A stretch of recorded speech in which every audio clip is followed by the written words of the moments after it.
নমস্কার বন্ধুরা, আজ বানাচ্ছি মধু দিয়ে চিকেন। চিকেনের মধ্যে প্রথমে গোলমরিচ গুঁড়ো, সয়া সস, নুন, লাল লঙ্কা গুঁড়ো, ডিম আর কর্নফ্লাওয়ার দিয়ে 3 চামচ কর্নফ্লাওয়ার দিয়ে ভালো করে ম্যারিনেট করে নেব।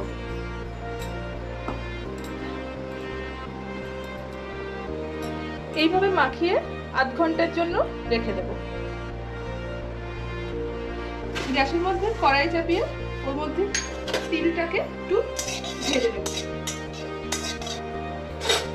তিলটা ভাজা হয়ে গেছে, এবার একটা পাত্রে তিলটা তুলে নেব। চিকেনের মধ্যে আদা রসুনের পেস্টটা দিতে ভুলে গেছি, তাই এখন দিচ্ছি।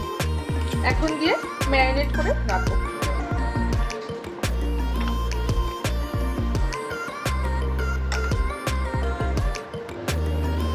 তেলের মধ্যে চিকেনগুলো দিয়ে একে একে ভেজে নিচ্ছি।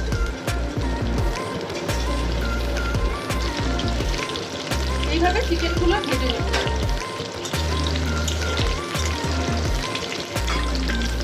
চিকেন ফ্রাইগুলো তুলে নেব।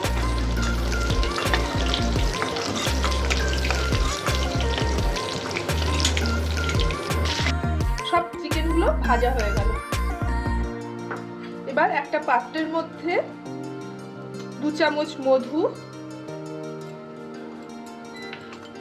1 চামচ সয়া সস, একটু ভিনিগার,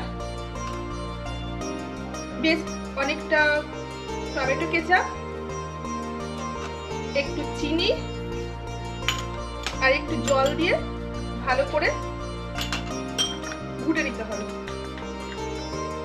কর্নফ্লাওয়ারও জল দিয়ে ভালো করে ঘুটে নিতে হবে।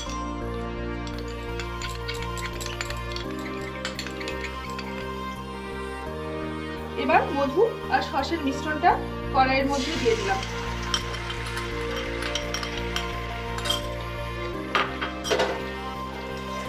গ্যাস বাড়িয়ে ভালো করে এটা নাড়তে হবে। জলে গোলা কর্নফ্লাওয়ারটা দিয়ে অল্প অল্প করে দিয়ে নাড়তে হবে।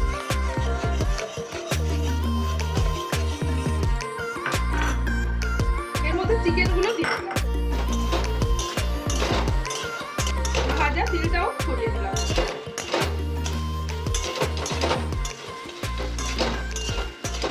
কিছুটা ধনেপাতা ছড়িয়ে দিয়ে তৈরি মধু চিকেন।